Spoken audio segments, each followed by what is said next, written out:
لا تسألوني عن حياتي فهي أسرار الحياة. هي منحة، هي محنة، هي عالم من أمنيات. قد بعتها لله ثم مضيت في ركب الهداة. أما مصيري فهو ما يرضي الإله وما يريد، الفوز بالنصر المبين أو الشهادة والخلود.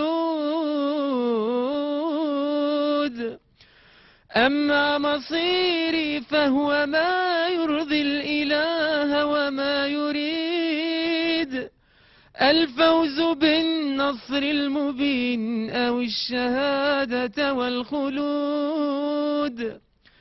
فإذا وجدت على الثراء والعمر محدود الحدود، فكن البطولة والهداية أو فيا بئس الوجود.